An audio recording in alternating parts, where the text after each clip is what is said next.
Fourth estate నేను దేవులపల్లి అమర్. ఓటుకు కోట్లు తెలంగాణ ఆంధ్రప్రదేశ్లో రాజకీయ దుమారం సృష్టిస్తున్న ఇష్యూ. న్యాయపరమైన మెలికలు లాజిక్కులతో కేసును పక్కదారి పట్టించే ప్రయత్నాలు జరుగుతున్నాయనే ఆరోపణలు వినిపిస్తున్నాయి. అవినీతి ఆరోపణల విషయంలో చట్టాలు ఏం చెప్తున్నాయి? ఓటు కోట్లు చట్టాలు ఇవాళ మన డిస్కషన్ టాపిక్. ఇందులో పాల్గొనేందుకు మనతో ఉన్నారు సీనియర్ ఐపీఎస్ అధికారి రిటైర్డ్ ఆంజనేయ రెడ్డి గారు ఉన్నారు. వారితో పాటు మాజీ అడిషనల్ అడ్వకేట్ జనరల్ సత్యప్రసాద్ గారు ఉన్నారు. రిటైర్డ్ న్యాయవాది కైలాష్నాథ్ రెడ్డి గారు కూడా ఉన్నారు. మనతో మాట్లాడతారు. ముగ్గురు స్టూడియోలో ఉన్నారు. మీరు కూడా ఈ చర్చలో పాల్గొనవచ్చు. మీ అభిప్రాయాలు సలహాలు సూచనల్ని www.sakshi.comలో పోస్ట్ చేయొచ్చు. దాని మీద కూడా చర్చిద్దాం, పెద్దల అభిప్రాయాలు తెలుసుకుందాం. ఇక ఫోర్త్ ఎస్టేట్లో చర్చకు వెళ్లే ముందు ఇప్పటివరకు హెడ్లైన్స్ చూద్దాం ఒకసారి.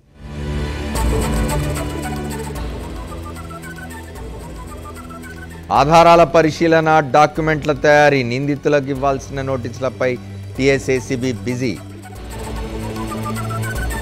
వేం నరేందర్ రెడ్డికి మళ్లీ ఏసీబీ పిలుపు. సోమవారం మరోసారి ప్రశ్నల వర్షం.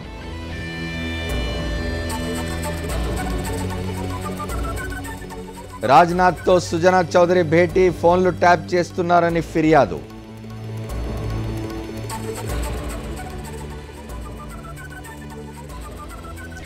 మత్తయ్య పిటిషన్పై విచారణ ఈ నెల 24కు వాయిదా. అంతవరకు అతని అరెస్టుపై హైకోర్టు స్టే.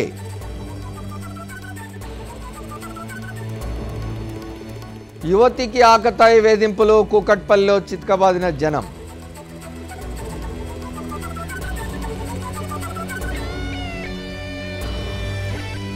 ఎమర్జెన్సీపై అద్వానీ వ్యాఖ్యలను సమర్థించిన కేజ్రీవాల్, ఢిల్లీ తొలి ప్రయోగ వేదిక అవుతుందా అని ట్వీట్. ఒక చోట నేరం జరిగితే మరో చోట కేసు పెడితే చెల్లుతుందా? అవినీతి ఆరోపణల విషయంలో ముఖ్యమంత్రి సామాన్య పౌరుడనే వివక్ష ఉంటుందా? ప్లేస్ ఆఫ్ అఫెన్స్ జ్యూరిస్డిక్షన్కు చట్టపరిధిలో ఉన్న ప్రాముఖ్యతలేమిటి?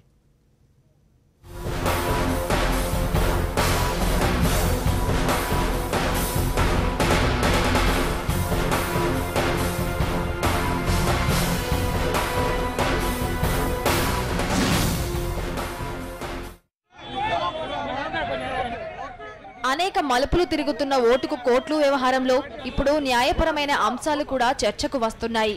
ఎన్నికల షెడ్యూల్ వెలువడిన తర్వాత అంతా ఎన్నికల సంఘం పరిధిలోకి వస్తుందని లా పాయింట్ లేవనెత్తుతున్నారు టీడీపీ నాయకులు.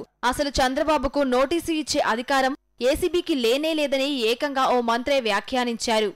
దేశంలో ఉండే ప్రతి ఒక్కరూ లా ఆఫ్ ల్యాండ్ ను గౌరవించాల్సిందే. ఈ విషయంలో ప్రధానైన రాష్ట్రానికి ముఖ్యమంత్రైనా చట్టాలకు అతీతులు కారు. అవినీతి ఆరోపణలు వచ్చినప్పుడు ఆ ఆరోపణలు సముచితమైనవేనని, అవి శిక్షార్హమైన నేరం పరిధిలోకి వస్తాయని భావిస్తే, వాటికి తగిన ఆధారాలున్నాయనే అభిప్రాయానికి వస్తే సంబంధిత దర్యాప్తు సంస్థ ఎవరినైనా అరెస్ట్ చేయవచ్చు. అవినీతి కేసులో ఓ రాష్ట్ర ముఖ్యమంత్రిని అరెస్ట్ చేయాల్సిన పరిస్థితి వస్తే నేరారోపణల తీవ్రతను బట్టి రాష్ట్ర గవర్నర్ లేదా రాష్ట్రపతి నుంచి ముందు అనుమతి తీసుకోవాలి.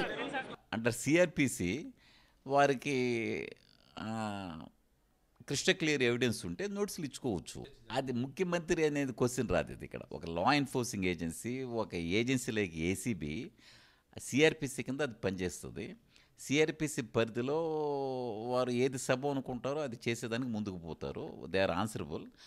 అది ఇక్కడ లా ఎన్ఫోర్సింగ్ ఏజెన్సీ అక్యూజ్ అనే క్వశ్చన్ వస్తుంది, కానీ ఒక ముఖ్యమంత్రి కాదనే క్వశ్చన్ రాదు ఇక్కడ. సో ఏసీబీ పరిధిలో అండర్ సిఆర్పిసి నోటీసులు ఇవ్వాలంటే ఎవరి పర్మిషన్ అవసరం లేదు.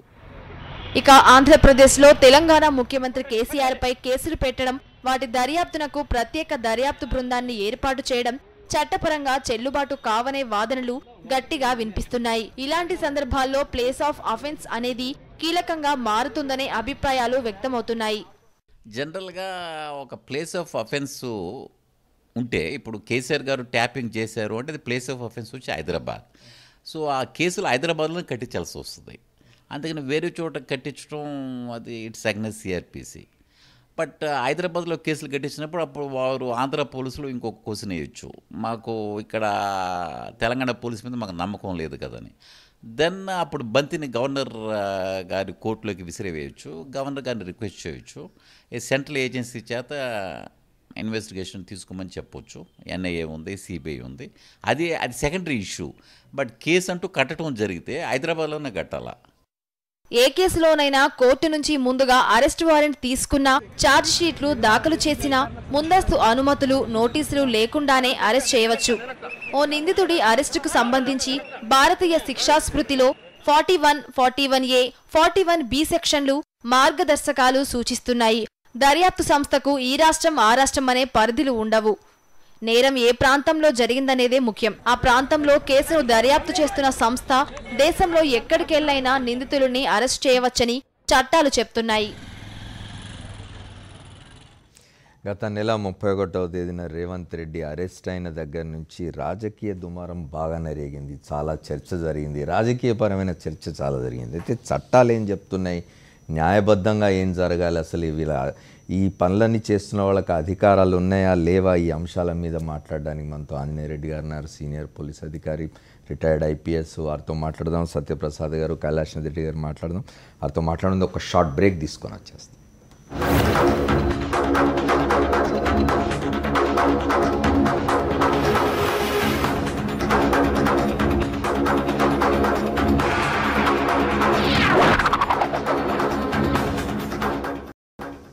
Welcome back to the fourth estate. Anjaneya Reddy గారు చెప్పండి, చాలా అంటే పొలిటికల్ డిస్కషన్ చాలా జరిగింది. 31st నాడు రేవంత్ రెడ్డి డబ్బులు ఇస్తూ స్టీఫెన్సన్కి అరెస్ట్ అయిన నాటి నుంచి, ఆ తర్వాత చంద్రబాబు నాయుడు గారి వాయిస్ అని చెప్పి ఆరోపణలు వచ్చి దానికి సంబంధించి లాట్ ఆఫ్ పొలిటికల్ డిస్కషన్ వెంటాను. దాని మీద చట్టాలకు సంబంధించి కూడా రాజకీయ నాయకులు చాలా కామెంట్స్ చేస్తున్నారు.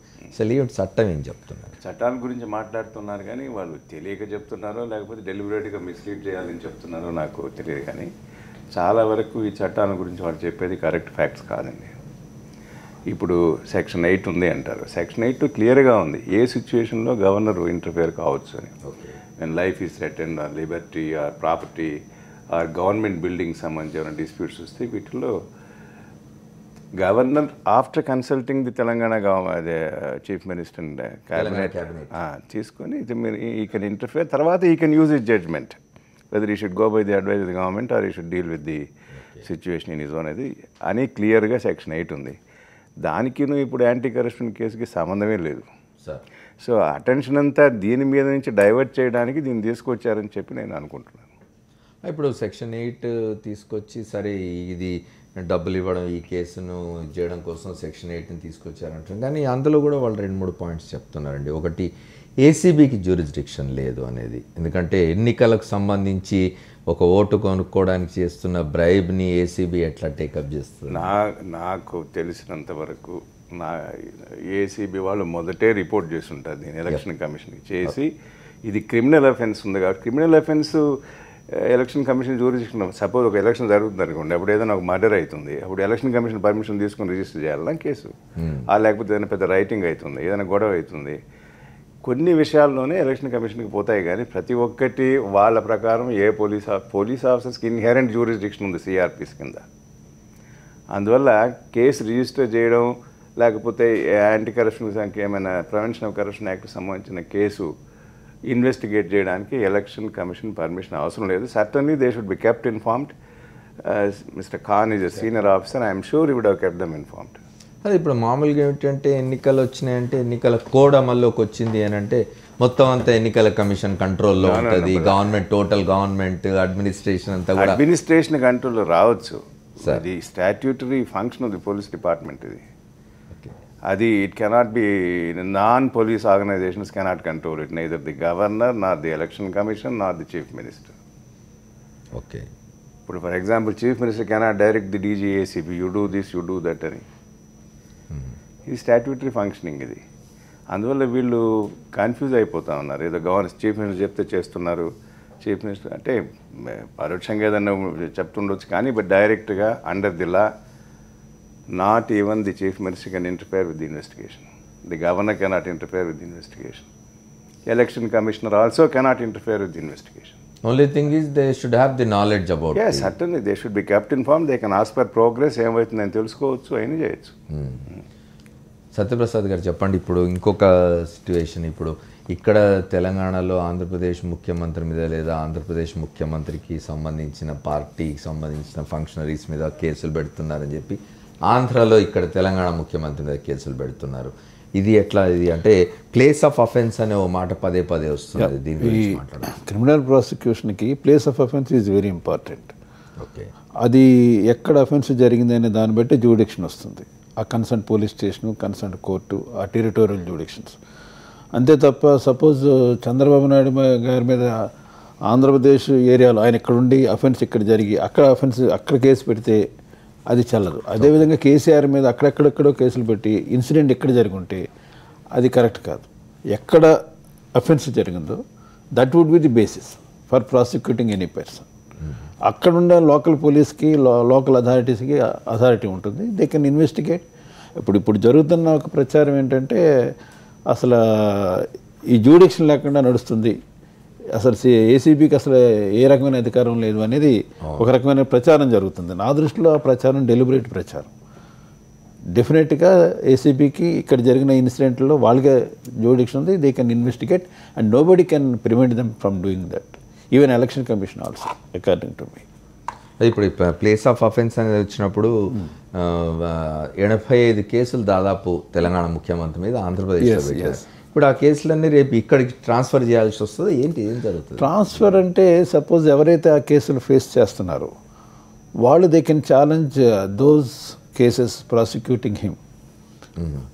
ఆయన హైకోర్టుకు వెళ్ళొచ్చు, కాస్ట్ చేయమనొచ్చు, ప్లేస్ ఆఫ్ జ్యూడిక్షన్ అథారిటీ దాని మీద. లేదా ట్రాన్స్ఫర్ చేయాలంటే న్యాచురల్గా ఎవరి మీద అయితే అఫెన్స్ ఉందో వాళ్ళు ట్రాన్స్ఫర్ చేయమని అడగరు. ప్రాసిక్యూటింగ్ ఏజెన్సీ ఏమైనా అది కూడా నా దృష్టిలో జరిగే పని కాదు. ఇది ఓన్లీ థ్రెట్ చేయడం కోసం, ఒక పర్సన్ని బెదిరించడం కోసం వాడుకుంటున్న ఆయుధం తప్ప అందులో ఎక్కడ first mind game. It's clearly mind game. నువ్వు నా మీద కేసు పెడతావా, నేను నీ మీద కేసులు పెడతావు. అసలు ఒక ఇష్యూ ఏం మర్చిపోతున్నారంటే we are living in a democratic country. ఈ డెమోక్రసీలో ప్రతిదానికి మనం డిఫైన్ చేసుకున్నాం, ఎవరు ఎలా ఫంక్షన్ చేయాలి, ఎవరు ఏ పరిధిలో పనిచేయాలి. లెజిస్లేటర్సే దాన్ని గమనించకుండా కామెంట్స్ చేస్తూ ఉన్నారు. బట్ అక్కడ ఈ ప్రజలు వాచ్ చేస్తున్నారు. ఇప్పుడు నువ్వు నీ మీద ప్రాసిక్యూషన్, నువ్వు నా మీద ప్రాసిక్యూట్ చేస్తావంటే అసలు క్వశ్చన్స్ ఏవైతే రేవంత్ రెడ్డి గారి అరెస్ట్ తర్వాత ఏవైతే బయటకు వచ్చినాయో వాటన్నిటికీ ఎవరు క్లియర్ సమాధానాలు చెప్పడానికి సిద్ధంగా లేరు. ఇట్స్ క్లియర్లీ మీరు చెప్పినట్టు it's the mind game. Okay, CrPC ప్రకారము కేసు ఎక్కడైనా రిజిస్టర్ కావచ్చు, కానీ జ్యూరిస్డిక్షన్ ఉన్న పోలీసే investigation has to be done by the jurisdiction. అందువల్ల వీళ్ళు ఎక్కడో విశాఖపట్నం, రాజమండ్రి ఎక్కడో కేసు రిజిస్టర్ చేసుకోవచ్చు, కానీ వాళ్ళు వచ్చి ఇక్కడ ఇన్వెస్టిగేట్ చేయడానికి ఉండదు.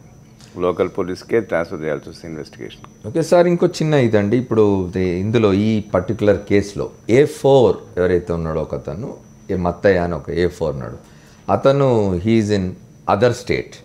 సో ఏం చేయాల్సి ఉంటుంది? అక్కడి పోలీస్ ఏం చేయాల్సి ఉంటుంది? ఎక్కడ ఇన్సిడెంట్ జరిగిందో అక్కడ ఇన్వెస్టిగేషన్ జరగాలి, కానీ ఆయన ఇప్పుడు A4 అక్కడ పోయి షెల్టర్ తీసుకున్నాడు ఆ ఏరియాలో, అక్కడి పోలీస్ బాధ్యత ఏమిటి? సరెండర్ చేయాలి అంటే వీళ్ళు అడగవచ్చు అతని ప్రెజెన్స్ కావాలంటే they can requisition his presence. Instead అక్కడ పోలీస్ ఆయనను ప్రొటెక్ట్ చేస్తున్నది, ఆయనకు రక్షణ ఇస్తుంది. ఎందుకంటే ఆయన పోయి పోలీసుకు చెప్పుకున్నాడు నాకు ప్రాణహాని ఉన్నది, నాకు తెలంగాణలోకి పోతే అని చెప్పుకుంటే ఆయనకు రక్షణ ఇస్తున్నట్టుగా వార్తలు వస్తున్నాయి. ఆ ప్రాణహాని ఉందంటే గవర్నర్కి చెప్పుకోవచ్చు కదా. లైఫ్ థ్రెట్ అనేది గవర్నర్ జ్యూరిస్డిక్షన్ ఇమీడియట్లీ సెక్షన్ 8 కింద వస్తుంది కదా, అంతేగాని అక్కడ చెప్పుకుంటే ఏం ప్రయోజనం? Concern person is the governor. He has to come back and report it to the governor, complaint to governor. Okay, మన కైలాష్ నాథ్ రెడ్డి గారితో కూడా మాట్లాడదాం. కైలాష్ నాథ్ రెడ్డి గారు చెప్పండి, ఇక్కడ మేము పక్క రాష్ట్రం, మా పక్క రాష్ట్ర ప్రభుత్వం కాబట్టి ఇక్కడ 100 నోటీసు ఇచ్చినా మేము తీసుకోవాల్సిన అవసరం లేదని సాక్షాత్ ఒక మంత్రి చెప్తూ ఉన్నాడు. ఏసీబీ నోటీసులు మేము ఖాతరు చేయాల్సిన అవసరం లేదు, తీసుకోవాల్సిన అవసరం లేదని చెప్తున్నాడు. అంటే దానికి కూడా లా ఏం చెప్తుంది? దానికి కూడా లాలో ఉంది. సపోజ్ నోటీస్ ఇచ్చిన తర్వాత in the capacity of a witness or in the capacity of an accuse, suppose ఒక నోటీస్ ఇచ్చిన తర్వాత నోటీసు తీసుకోకుండా పోతే దెన్ ఆటోమేటిక్గా పోలీసు వాళ్ళు అతన్ని కస్టడీలోకి తీసుకుండే ప్రొవిజన్ కూడా ఉంది. దానిలో క్లియర్గా ఉంది. ఒక నోటీస్ ఇచ్చిన తర్వాత అతను నోటీసు ప్రకారము పోలీస్ ఆఫీసర్స్ ముందు అటెండ్ అయ్యి రెగ్యులర్గా కోఆపరేట్ చేస్తూ ఉంటే అతన్ని అరెస్ట్ చేసే అవసరం కూడా లేదు అని. కానీ ఎప్పుడైతే అతను ఉల్లంఘించినాడో, if he doesn't comply with the order or the notice or the directions of the police as per the notice, అతన్ని కస్టడీలోకి బై ఫోర్స్ తీసుకుండే ప్రొవిజన్ కూడా ఉంది. Even if is a chief minister, chief minister అనే క్వశ్చనే కాదు ఇక్కడ అందరికీ. ఇప్పుడు ఏం చేస్తున్నారంటే ఇతను ఏదో ఆంధ్రప్రదేశ్ చీఫ్ మినిస్టర్ మీద కేసు పెట్టారని అతన్ని ఏదో అరెస్ట్ చేయాలని చూస్తున్నారు చీఫ్ మినిస్టర్ కెపాసిటీలో అని. తప్పది. Who is the beneficiary here? లబ్ధిదారు ఎవరు? ఒక పార్టీ హెడ్. ఒక పార్టీ హెడ్ లబ్ధిదారు. యాజ్ ఏ పార్టీ హెడ్ మీద అతని మీద ప్రొసీడ్ అవుతున్నారా, అంతేగాని not as a chief minister of Andhra Pradesh. ఒక తెలుగుదేశం పార్టీకి లేకపోతే ఒక పొలిటికల్ పార్టీకి ఒక సీటుకు సంపాదించుకోవడానికి కోసమని అతన్ని ప్రలోభపెట్టి ఓటు తీసుకోవాలనుకుంటున్నారు. కాబట్టి యాజ్ ఏ పార్టీ హెడ్డే అతను ఇక్కడ చంద్రబాబు నాయుడు అంటే only as a head of the party, president of A political party, not as a chief minister. Okay, only governor and president of ఇండియాకి మాత్రమే ఆ ఇమ్యూనిటీ ఉంటుంది అనుకుంటాను. కొన్ని ఎస్ కాన్స్టిట్యూషనల్ అథారిటీస్ కాబట్టి గవర్నర్ అండ్ ప్రెసిడెంట్ ఈవెన్ అవసరమైతే వాళ్ళ ఇంటికి వెళ్ళి ఇన్వెస్టిగేట్ చేయాల్సి వస్తుంది. ఓకే, మళ్ళీ చర్చలో గవర్నర్ రోల్, గవర్నర్ గారి మీద కూడా విమర్శలు చేస్తున్నాయి కొన్ని పొలిటికల్ పార్టీస్. దాని గురించి కూడా మాట్లాడుకుందాం పెద్దలతో. ఒక చిన్న షార్ట్ బ్రేక్ తీసుకొని వచ్చేస్తున్నాం.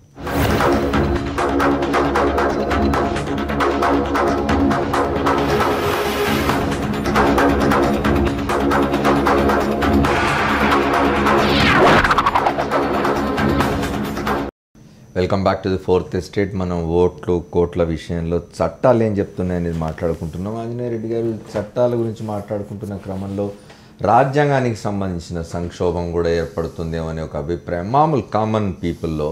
రాజ్యాంగ సంక్షోభం ఏమైనా ఏర్పడుతుందేమో, రెండు రాష్ట్ర ప్రభుత్వాల మధ్య ఏమైనా తగాదాగా మారుతుందేమో ఇది అనే అభిప్రాయం కలుగుతున్నది. గవర్నర్ ఒక పదవిని దీనిలోకి డ్రాగ్ చేయబడుతున్నదేమో. రాజ్యాంగ సంక్షోభం దానికి ఏం లేదండి. అడ్మినిస్ట్రేషన్ అంతా life, Liberty, property, nothing is threatened right now. అందువల్ల రాజ్యాంగ సంక్షోభం అయ్యే అవకాశం లేదు. వీళ్ళు కల్పిస్తే తప్ప, వీళ్ళు ఏదో అజిటేషన్స్ పెట్టి మళ్ళీ దాన్ని ఒక break down of law and order అయింది అని చూపిస్తే తప్ప ఓకే ప్రస్తుతానికైతే ఏమీ లేదు. గవర్నర్ ఇన్స్టిట్యూషన్ని దీంట్లో తీసుకురావుతున్నారంటే గవర్నర్ తను ఎక్కడ ఇంటర్ఫియర్ కావాలనో అక్కడ ఇంటర్ఫియర్ కాల. ఫర్ ఎగ్జాంపుల్ కొన్ని బిల్డింగ్స్, ప్రాపర్టీస్ డిస్ట్రిబ్యూషన్లో lot of disputes between the two states. అక్కడ ఆయన తప్పకుండా ఇంటర్ఫియర్ అయ్యి అది సార్ట్అవుట్ చేసి ఉండొచ్చు. అదర్వైజ్ అతను మాకు తెలిసినంత వరకు సెక్షన్ 8 పరిధిలోనే ఈజ్ ఫంక్షనింగ్. అంత తను గవర్నమెంట్ ఆఫ్ ఇండియా నోటీస్ తీసుకుపోవాల్సిన సిచ్యువేషన్ ఏమీ లేదు. ప్రస్తుతానికి ఇది వచ్చింది. సంక్షోభం క్రియేట్ చేస్తే వీళ్ళు చేయాల్సిందే కానీ ఇంతవరకు అయితే ఏం లేదు. కానీ ఇది ఇప్పుడు ఏదైతే ఇన్సిడెంట్ జరిగిందో, రేవంత్ రెడ్డి డబ్బులు ఇస్తూ స్టీఫెన్సన్కి దొరికిన ఇన్సిడెంట్, చంద్రబాబు నాయుడు గారు ఫోన్లో మాట్లాడింది స్టీఫెన్సన్తో, ఇవన్నీ కూడా సెక్షన్ 8 పరిధిలోకి వచ్చేవి కాదు. గవర్నర్ దీని మీద గవర్నర్ చేయగలిగేదేమో ఏమీ లేదు. ఇది స్పెసిఫిక్ కేసు, ఇది ప్రివెన్షన్ ఆఫ్ కరప్షన్ యాక్ట్ కింద కేసు. అది గవర్నర్ కాదు, చీఫ్ మినిస్టర్ కాదు, ఎవరు ఏం చేయలేరు దాంట్లో. అది original jurisdiction is with the police. Nobody else can interfere under the law.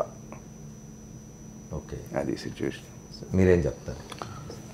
Same ఆయన అభిప్రాయమే. Law and order is different and administration is different అండి. Governor functions are different. వీటన్నిటిని మిక్స్ చేసి చూడకూడదు. ఒక క్రిమినల్ అఫెన్స్ జరిగినప్పుడు పోలీసులు వాళ్ళ డ్యూటీ వాళ్ళు చేస్తారు. దీంట్లో గవర్నర్ జోక్యం చేసుకునేది ఉండదు. అదేవిధంగా ఒక రకమైన 2 స్టేట్ల మధ్య ఇబ్బందులు వచ్చినప్పుడు గవర్నర్ అవసరమైన మేరకు ఆయన అడ్వైజ్ చేస్తాడు లేదా సార్ట్అవుట్ చేస్తాడు. ఈ క్రిమినల్ ప్రాసెస్లో గవర్నర్ రోల్ అసలు లేనే లేదు. అసలు ఈ నోవేర్ హీ స్టాండ్స్. అదేవిధంగా స్టేట్కి డిస్ప్యూట్స్ వస్తాయి, వాళ్ళు ఇద్దరు వెళ్ళి గవర్నర్ కలుసుకొని చెప్పుకోవాలి తప్ప బయట ఫైట్ చేసుకోవడం కూడా కరెక్ట్ కాదు. ఇప్పుడు స్టేట్కు మధ్య డిస్ప్యూట్గా చూడాలని ఆంధ్రప్రదేశ్ ప్రభుత్వం కోరుతున్నట్టుగా ఉంది, లేదా ఆంధ్రప్రదేశ్లో ఉన్న అధికారంలో ఉన్న రాజకీయ పార్టీ కోరుతున్నట్టుగా ఉంది. అది అట్లా చూడాల్సిన అవసరం లేదు ఈ సంఘటన. అట్లా dispute with in the purview of section 8 చూడాలి కదా సార్. ఇది క్రిమినల్ కేసు, ఇది ప్రివెన్షన్ ఆఫ్ కరప్షన్ యాక్ట్ కింద. Wear the police have original jurisdiction to investigate. ఆ ఇన్వెస్టిగేషన్ జరిగేటట్టు చూడాలి. రాజ్యాంగపరమైన అంశాలు తీసుకురావడం అనేది అది an attempt to change the course of action of the investigation. అదే Kailasam actually when compare to మామూలుగా వేరే other cases under prevention of corruption act తీసుకుంటే ఇది కూడా అలాంటిదే. వారు స్పెసిఫిక్గా చెప్తా అంటే పదే పదే ఆరోపిస్తున్నది ఏమిటంటే ఆంధ్రప్రదేశ్ గవర్నమెంట్లో ఉన్నవాళ్ళు, బాధ్యత గల మంత్రి పదవుల్లో ఉన్నవాళ్ళు, ముఖ్యమంత్రి గారు మాట్లాడలే కానీ ఆంధ్రప్రదేశ్ మంత్రులు మాట్లాడుతున్నారు బయటకు. చాలా దాదాపు 4-5 మంత్రులు మాట్లాడినారు, శాసనసభ్యులు మాట్లాడినారు. వాళ్ళంతా కూడా గవర్నర్ మీద ఆరోపణలు చేస్తున్నారు. ఈ అంశంలో ఆయన జోక్యం చేసుకోకపోవడం అనేది తెలంగాణ పట్ల పక్షపాత దృష్టితో ఉన్నాడు కాబట్టి, మా పట్ల వివక్ష చూపిస్తున్నాడు కాబట్టి ఆయన ఇట్లా వ్యవహరిస్తున్నాడని గవర్నర్ మీద విమర్శ చేస్తున్నారు. గవర్నర్ మీద విమర్శ చేసాక అసలు ఇక్కడ ఆస్కారమే లేదండి. ఇప్పుడు ఇక్కడ ఇది ఒక క్రైమ్ అనుకుందాం, రైట్, ఒక క్రైమ్ జరిగింది, అట్లాగే ఇంకొక క్రైమ్ కూడా జరిగిండొచ్చు ఇన్వాల్వింగ్ సమ్ ఆంధ్రప్రదేశ్ వ్యక్తి కానీ ఎవరైనా. అంత మాత్రాన ఈయన ఇంటర్ఫియర్ కావాలా అనేది అక్కడ ఏం లేదు. పోలీసు వాళ్ళు ఒక క్రైమ్ జరిగింది కాబట్టి దాని ప్రకారము వాళ్ళు ఇన్వెస్టిగేషన్ బిగిన్ చేస్తారు, ఇన్వెస్టిగేట్ చేస్తారు. ఇది కూడా అలాంటి కేసే. ఓకే, ఒక కంప్లైంట్ ఉంది, లేకపోతే క్రెడిబుల్ ఇన్ఫర్మేషన్ వచ్చింది, దాని మీద వాళ్ళు ఒక ట్రాప్ అనేది అరేంజ్ చేసినారు, అక్కడ కేసు రిజిస్టర్ అయింది, సాక్ష్యాధారాలన్నీ ఉన్నాయి, ఇన్వెస్టిగేషన్ జరుగుతూ ఉంది. అంతేగాని దానికి గవర్నర్ గారికి పవర్స్కు లేకపోతే గవర్నర్ గారు ఇంటర్ఫియర్ అయ్యేదానికి ఆస్కారమే లేదు అక్కడ. Okay, like any other crime police are investigating, that's all. ఇప్పుడు ఏసీబీ కెన్ ఇండిపెండెంట్లీ ఫంక్షన్ అండి ఇట్లాంటి విషయాలు? Yes, under the law there. చెప్పాను, ఎనీ పోలీస్ ఆఫీసర్, ఏసీబీ కాదు, even an inspector of police, he can be supervised only by his own superiors, not by somebody outside the department. Not even courts can supervise his functioning. That is the law. మేము నోటీసులు ధిక్కరిస్తాం అని చెప్తే ఏంటిది? What is the next course of notice తీసుకోకపోతే an adverse ఇప్పుడు information. Already 3 accused జైళ్ళలో ఉన్నారు sir. ఒకళ్ళిద్దరిని నోటీసులు ఇచ్చి పిలిచి ప్రశ్నిస్తున్నట్టుగా ఉన్నారు. యాక్చువల్గా ఎమ్మెల్సీ అభ్యర్థిగా ఉన్న వేం నరేందర్ రెడ్డిని పిలిచి ప్రశ్నించినారు, మళ్ళీ సోమవారం నాడు రమ్మన్నట్టున్నారు. ఇంకొక శాసనసభ్యుడు సండ్ర వెంకట వీరయ్య కోసం అని చెప్పి నోటీస్ అంటించి వచ్చినారు ఆయన ఇంటి మీద. ఇంకొన్ని నోటీసులు వస్తాయంటున్నారు. వీటిని మేము తీసుకోమంటే ఏమిటి next course of action of ACB? ఇందాక చెప్పారు తీసుకోమంటే ఆయన they can police can Yes, there is a clear provision in CRPC. As long as he is cooperating, complying with the notice issued by the police, వాళ్ళు పిలవచ్చు, ఏదో interrogate చేస్తారు, లేకపోతే ఏదో చేసేసి ఇన్ఫర్మేషన్ కావాల్సింది రాబట్టుకోవచ్చు, ఇమీడియట్గా మళ్ళీ పంపించేయచ్చు. నిన్న వేం నరేందర్ రెడ్డి గారి ఆ కేసులో కూడా అట్లే అయింది. ఆయనకు కావాల్సిన ఇన్ఫర్మేషన్ ఏదో వాళ్ళకి కావాల్సింది వచ్చారు, ఇంటికి పంపించేశారు, మళ్ళీ కావాలంటున్నారు, మళ్ళీ రావచ్చు. There is nothing wrong in that. అట్లాగే ఇప్పుడు వీళ్ళు రిఫ్యూజ్ చేస్తే they can forcibly be taken into custody. రెండవది they can draw an adverse inference against him. ఎట్లా అంటారు? ఎట్లా అంటే ఇప్పుడు నోటీస్ ఇస్తే రాలేదనుకోండి, that means is involve in that case అనే ఇన్ఫరెన్స్ రావచ్చు. వాళ్ళు అవాయిడ్ చేస్తున్నాడు. తనకు అవకాశం ఇచ్చినప్పుడు పోయి తన పొజిషన్ తను ఎక్స్ప్లెయిన్ చేసుకోవాలి. ఎక్స్ప్లెయిన్ చేసుకోకపోతే ఇన్నోసెంట్ పర్సన్ అయితే అతన్ని విట్నెస్ కింద తీసుకుంటారు. ఒక్కోసారి విట్నెస్ కింద అవసరం ఉండకపోవచ్చు. కానీ తీసుకోవటమే లేదంటే they can further probe into the matter and collect other evidence and it can go against him. Okay, ACB వంటి ఇన్వెస్టిగేషన్ ఏజెన్సీస్ జవాబుదారీతనం ఎవరికి జవాబుదారుగా ఉండాలి, ఇట్లాంటి విషయాలు కూడా మాట్లాడదామండి. ఒక షార్ట్ బ్రేక్ తీసుకుందాం.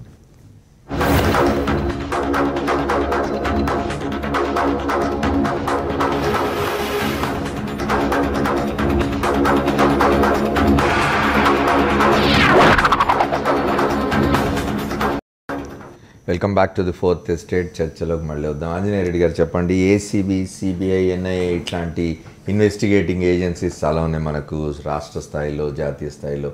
ఇవన్నీ కూడా ఎవరికి జవాబుదారీగా ఉంటాయి? ఇవన్నీ సంస్థలన్నీ కోర్ట్స్కి, లాకి జవాబుదారీ, అంతేగాని గవర్నమెంట్ ఆల్సో వాళ్ళ ఫంక్షనింగ్లో ఇన్వాల్వ్ కావడానికి లేదు సార్. అందువల్ల ఇది చాలామంది తెలియకుండా ఏమనుకుంటారంటే ఆ గవర్నమెంట్ చెప్తే ఈ కేసు పెడుతున్నారు. ఒకసారి కేసు రిజిస్టర్ అయిన తర్వాత they are not answerable to any agency outside the police. అంటే మరి మీరు చెప్తున్న ఈ కాంటెక్స్లో మనం చూస్తే చంద్రబాబు నాయుడు గారు ఆంధ్రప్రదేశ్ ముఖ్యమంత్రి ఒక మాట అన్నారు, మీకు ఏసీబీ ఉంది, నాకు ఏసీబీ ఉంది, నీకు పోలీసు ఉన్నారు, నాకు పోలీసు ఉన్నారు అని చెప్పి. అంటే ఏంటి, ఏసీబీ నా కంట్రోల్లో ఉంటుందని చెప్పడమే కదా? అదే చెప్పడమే కదా. ఏసీబీ తన కంట్రోల్, అడ్మినిస్ట్రేటివ్ కంట్రోల్ ఉంటుంది, దాని ఫంక్షనింగ్ మీద ఎవరికి కంట్రోల్ ఉండదు సార్. దాని ఫంక్షనింగ్ మీద సీనియర్ పోలీస్ ఆఫీసర్ దాంట్లో ఉన్న డీజీ, యాంటీ కరప్షన్ బ్యూరోకి తప్పితే మిగతా ఎవరు దాంట్లో ఇంటర్ఫియరెన్స్ కావడానికి లేదు. Courts, yes, if there is some injustice done to somebody, he can go to the court and then court can give a direction. Yeah చెప్పండి.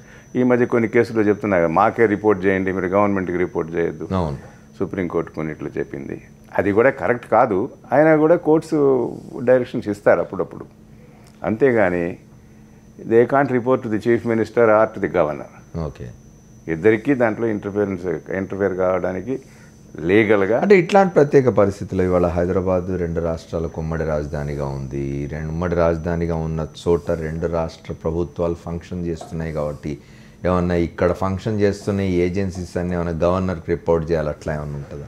అట్లేం లేదండి. ఇప్పుడు సెంట్రల్ గవర్నమెంట్ ఆఫీసెస్ ఉన్నాయి, అవి మన రాష్ట్రంలో ఫంక్షన్ చేస్తూ ఉంటాయి అని చెప్పి మాకు యూ రిపోర్ట్ టు అస్ అని చెప్తామా? ఓకే, చెప్పం కదా.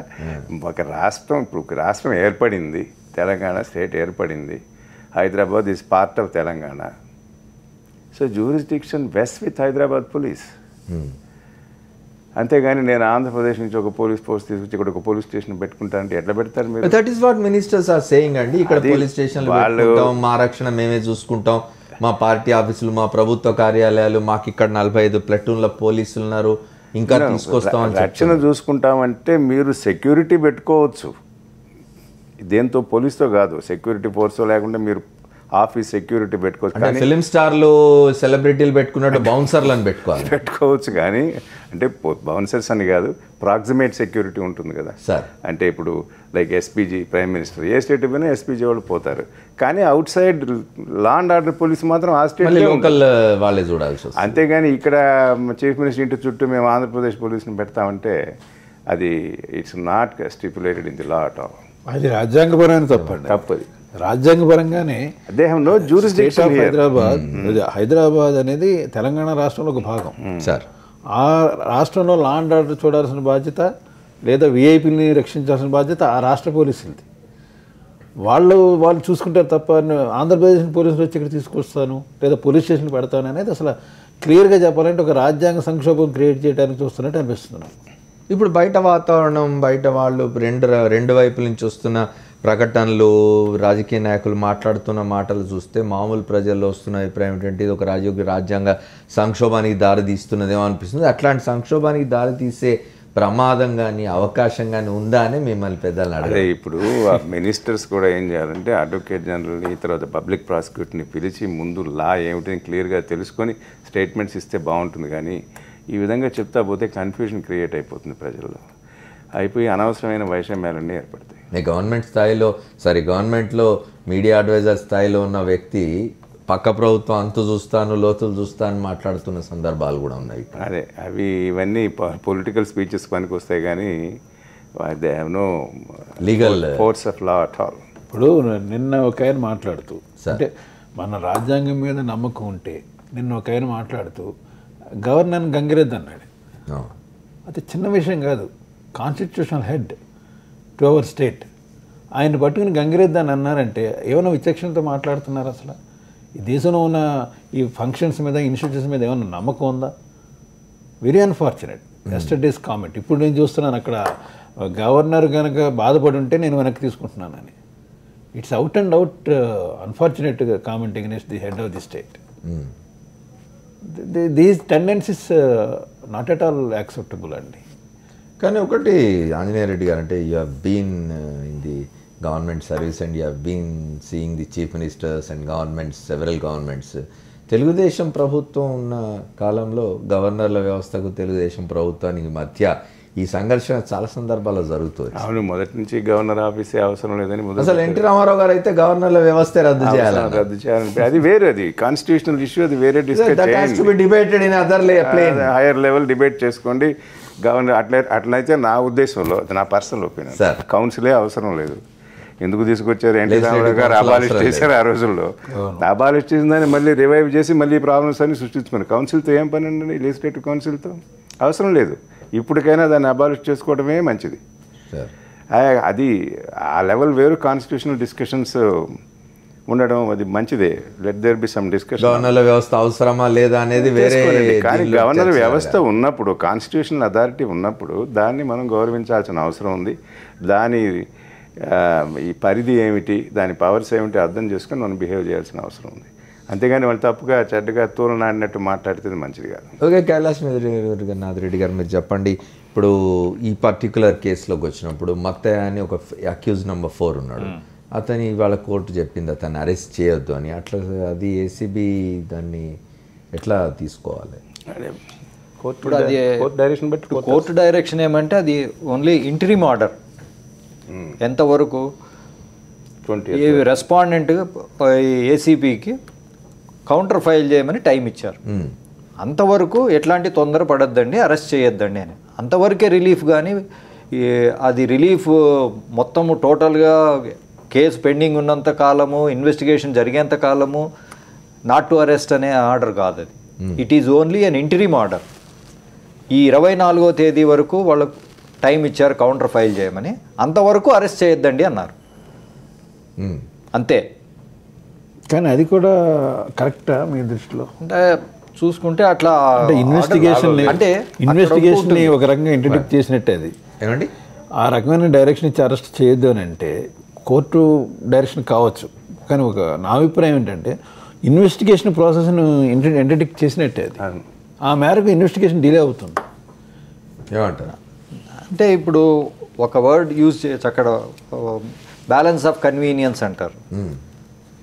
సపోజ్ ప్రైమా ఫేసి ఏదన్నా వాళ్ళు పాయింట్ చూపగలిగితే అడ్మిషన్ టైంలో స్టే ఇవ్వచ్చు. స్టే అనేది stay of all further proceedings అంటారు. దానివల్ల ఏమవుతుందంటే మొత్తం ఇన్వెస్టిగేషన్ కూడా ఆగిపోతుంది. ఓకే, కానీ ఇన్వెస్టిగేషన్ జరగనివ్వండి, మీ పని మీరు చేసుకోండి, కానీ అంతవరకు అతన్ని అరెస్ట్ చేయొద్దండి, మిగతా ప్రిలిమినరీ ఇన్వెస్టిగేషన్ అంతా చేసుకోమని. అది బ్యాలెన్స్ ఆఫ్ కన్వీనియన్స్ అంటారు. బట్ ఏసీబీ కెన్ ఆర్గ్యూ అండి, అతను అరెస్ట్ చేయకుండా మేము ఇన్వెస్టిగేట్ చేయలేము, we have to question him అని అనొచ్చు కదా. అని చెప్పినట్టు 20th వరకు అరెస్ట్ చేయొద్దని. 24th it is an interim order. Interim order. అప్పటి వరకు మిగతా ఇన్వెస్టిగేషన్స్ 24th తర్వాత మీరు అరెస్ట్ చేసి కావాలంటే పోలీస్ కస్టడీకి కూడా తీసుకోవచ్చు. కానీ వీలైనంత వరకు ఇప్పుడు జనరల్గా ఇప్పుడు సిబిఐలో అయితే అరెస్టే చేయరు. ఫైనల్ రిపోర్ట్ పంపించే స్టేజ్లో అవసరమైతే చేస్తారు, లేకపోతే అది కూడా ఫైనల్ రిపోర్ట్ పంపించేసి కోర్టు చేత సమ్మన్స్ వారెంట్ కానీ ఇప్పిస్తారు, అంతేగాని ఇప్పుడు సిబిఐ అరెస్ట్ చేయరు. ఈ కేసులో 4 అక్యూజ్డ్ అండి. 4 ముగ్గురు అరెస్ట్ జైల్లో ఉన్నారు, ఒక అతను బయట ఉన్నాడు. ఈ ఇన్వెస్టిగేషన్ అనేది అందరి దగ్గర వాళ్ళు సాక్ష్యాలు సేకరిస్తారు, అందరి దగ్గర ఎవిడెన్స్లు తీసుకుంటూ ఉంటారు. This is a collection of the material, incriminative material ఎగినేస్తాం. ఒక పర్సన్ ఐసోలేటెడ్గా పక్కన పెట్టి కొన్ని రోజుల తర్వాత మీరు ప్రశ్నించండి అని అంటే, in my view this is even prima face ఉందనుకుందాం. ప్రైమా ఫేస్ కేసు ఉంది, కోర్టు స్టే ఇచ్చే పరిస్థితి ఉంటే. సరే సార్, చివరిగా చెప్పండి సార్, సమయం అయిపోయింది మనకు. 2 విషయాలు. ఒకటి, ఇప్పుడు ఆంధ్రప్రదేశ్ ముఖ్యమంత్రి చంద్రబాబు నాయుడు గారు తెలంగాణలో దీని ఇన్వెస్టిగేషన్ జరిగితే నాకు నష్టం జరుగుతుంది, దీన్ని మార్చాలంటే మార్చుకోవచ్చా వేరే రాష్ట్రానికి? వేరే రాష్ట్రానికి కాదండి, గవర్నర్కే చెప్పొచ్చు. గవర్నర్ వీళ్ళు గవర్నమెంట్ ఆఫ్ ఇండియాని రిక్వెస్ట్ చేయొచ్చు, సిబిఐకి మా కేసు ట్రాన్స్ఫర్ చేయండి చేయొచ్చు. కానీ సిబిఐకి ట్రాన్స్ఫర్ చేయాలన్నా తెలంగాణ గవర్నమెంట్ కంకరెన్స్ కావాలి. ఓకే, మళ్ళీ ఇంకొకటి, ఇప్పుడు తెలంగాణ ముఖ్యమంత్రి మీద అవతల 85 కేసులు పెట్టినారు. ఆ కేసుల్ని ఇక్కడికి తీసుకురావాలా లేదా అక్కడ ఇన్వెస్టిగేట్ చేయాలి? నా ఉద్దేశంలో ట్యాపింగ్ మీద ఉన్నాయి అవన్నీ. నా ఉద్దేశంలో వాటన్నిటికీ వాల్యూనే లేదు. ఏదో పొలిటికల్ స్కోర్ సెటిల్ చేసుకోవడానికి రిజిస్టర్ చేశారు, అవన్నీ ఇక్కడికి ట్రాన్స్ఫర్ చేయాలి అట్లా అనుకుంటే. అవి కూడా మీరు సిబిఐకి ఎంటర్ చేస్తారంటే చేయండి, అప్పుడు ఆంధ్ర గవర్నమెంట్ పర్మిషన్ ఇవ్వాలి, సిబిఐ చూడొచ్చు. Okay, thank you very much Anjaneya Reddy గారు, సత్యప్రసాద్ గారు, కైలాసనాథ్ రెడ్డి గారు ఇవాళ చర్చలో పాల్గొన్నందుకు. ఏదేమైనా కూడా ఏసీబీ వంటి సంస్థలు స్వతంత్రంగా ఇన్వెస్టిగేట్ చేయడానికి అవకాశం ఉంది, ఎవరికి జవాబుదారీ కాదు అని చెప్తున్నారు. ఇది వాళ్ళ 4th ఎస్టేట్. రేపటి 4th ఎస్టేట్లో మళ్ళీ కలుద్దాం. Stay tune to Sakshi. This is Amar signing off.